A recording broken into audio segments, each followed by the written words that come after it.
India দিয়ে, বাংলাদেশ দিয়ে, বড় বড় হাসপাতাল দিয়ে অনেক জায়গায় দেখেও আল্লাহ মঞ্জুর করিনি, আমার সুস্থতা পাইনি। এখন স্যারের এখানে এসে আমরা সুস্থতা পেয়েছি। সবাইকে আহ্বান করব যে আপনারা সর্বশেষ স্যারের এখানে ট্রিটমেন্ট নিন, নিয়ে যত দেখা গেল যে আপনারা সুস্থতা আহ কামনা করেন। এই পরীক্ষার রিপোর্টটার মধ্যে বলা হচ্ছে যে সম্পূর্ণরূপে আল্লাহর রহমতে বাচ্চাটা এখন ওই টিউমারটা আর নাই। যে টিউমারটা নিয়ে আমাদের টেনশন ছিল, টিউমারটা নিয়ে এত কিছু, সেই টিউমারটা এখন আলহামদুলিল্লাহ এই রোগীটার আর নাই। এই চিকিৎসার সময় চলাকালীন আমাদের ডাক্তার আসলাম সাহেব আপনিও অনেক ট্রিটমেন্ট করছেন, প্রেসক্রাইব করছেন। তো আপনি যদি এই ব্যাপারে কিছু বলতেন। পেশেন্টটা যখন আজকে প্রায় ৭ মাস আগে আমাদের এখানে আসেন, আমি ওনাকে ৩য়-৪র্থ মাসে বাচ্চাটা আমি কভার করছি। তো ফার্স্ট আমি রিপোর্টগুলো দেখলাম। রিপোর্টগুলো হলো মায়োফাইব্রোব্লাস্টমিক টিউমার। মায়োফাইব্রোব্লাস্টমিক টিউমারটা এটা ফুসফুসের এমনই একটা বিরল রোগ বা বিরল একটা টিউমার যেটা 99% ই ক্যান্সারের ঝুঁকি থাকে। এটা ক্যান্সার হয়ে যায়। অনলি 1% এটা হতেও পারে, নাও হতে পারে। এটা বর্তমান এখন পর্যন্ত বিনাইন টিউমার আছে, মেলিগন্যান্টে যায় না। তবে মেলিগন্যান্টে যাওয়ার সম্ভাবনা এটি 95%, এই মৃত্যু 99%। এজন্য আমরা এটা কেসটাকে ওইভাবে আল্লাহর রহমতে হ্যান্ডেল করছি। আল্লাহর রহমতে আমরা ট্রিটমেন্ট চালাইছি। ট্রিটমেন্ট চালানোর পর এটা হলো ওনার ফার্স্টের রিপোর্টটা ছিল, যে রিপোর্টটা নিয়ে রোগী আমাদের কাছে আসছে। এই রিপোর্টটা, এটার মধ্যে দেখেন আপনারা এই জায়গার মাঝখানে রিপোর্টের মধ্যে প্রবলেমটা বলা আছে। এটা হলো যে আমাদের ফুসফুসের যে ব্রঙ্কাল ট্রি ২টা জায়গায় গিয়ে ২ ভাগ হয়।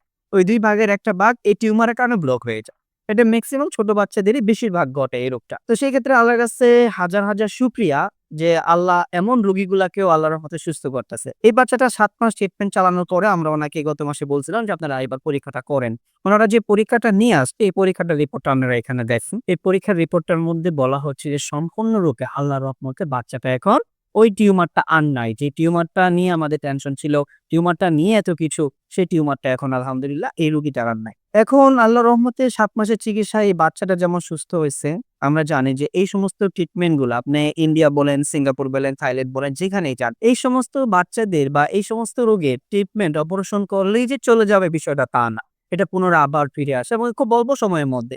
বড় জোর আপনি ৬ মাস থেকে ১ বছর সময় পাবেন, এর মাঝখানে আবার ফিরে আসে। কিন্তু আল্লাহর রহমতে এই রোগীটাকে একবার অপারেশনের পরেও যেহেতু আমরা এখন ট্রিটমেন্ট করতে পারছি, আল্লাহর রহমতে রোগীটা সম্পূর্ণরূপে সুস্থ আছে এবং রিপোর্ট অনুযায়ী সুস্থ আছে।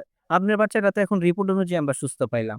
আপনার কি মনে হয় শারীরিকভাবেও শারীরিক ভাবে আগে ছাড়া এখন আল্লাহর রহমতে অশেষ রহমতে আল্লাহর সুস্থ রহমতে আছে। ও সম্পূর্ণরূপে সুস্থ আছে? জি, জি, যাক, আল্লাহর কাছে হাজার, হাজার শুকরিয়া। এই যে আপনার ভাতিজি আপনার মেয়ের মতোই তো, আপনার মেয়ে জি, জি। না, আপনার মেয়েটা যে আল্লাহর রহমতে সুস্থ হইলো, এই বিষয়ে আমাদের গণস্বাস্থ্য হোমিওর চিকিৎসা বিষয়ে আমাদের ডক্টর এহসান সারোয়ার স্যার চিকিৎসা বিষয়ে আপনি যদি বিশ্ববাসীকে কিছু বলেন সেটা খুব ভালো হয়। কি চান আপনি আপনার যাক, বক্তব্যে? আলহামদুলিল্লাহ এখন সমস্ত ক্রিটিক্যাল এই ধরনের পেশেন্ট বা তাদের উদ্দেশ্যে আমি বলতে চাচ্ছি যে আমরা যেমন ইন্ডিয়া দিয়ে, বাংলাদেশ দিয়ে, বড় বড় হাসপাতাল দিয়ে অনেক জায়গায় দেখেও আল্লাহ মঞ্জুর করিনি, আমার সুস্থতা পাইনি। এখন স্যারের এখানে এসে আমরা সুস্থতা পেয়েছি।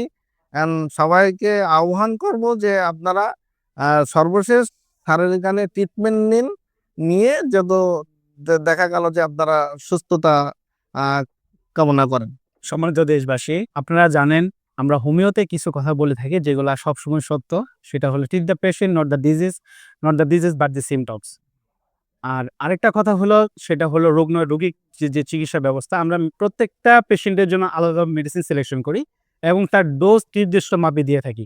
যেভাবে আমাদের ক্যান্সার গবেষক অধ্যাপক ডাক্তার এহসান সারোয়ার স্যার এই পদ্ধতি দীর্ঘ প্রায় ৩০ বছর যাবত এভাবে ট্রিটমেন্টগুলো চালিয়ে আসতেছে। সেই ধারাবাহিকতা আমরা এখানে প্রায় ৪০ জন ডাক্তার নিয়োজিত আছি, যারা এইভাবে আমরা ট্রিটমেন্টগুলো পরিচালনা করতেছি। সবাই আমার জন্য দোয়া করবেন এবং বিশেষ করে আমাদের এই চেয়ারম্যান, গণস্বাস্থ্যের chairman doctor S M Sarwar স্যারের জন্য দোয়া করবেন। আসসালামু আলাইকুম।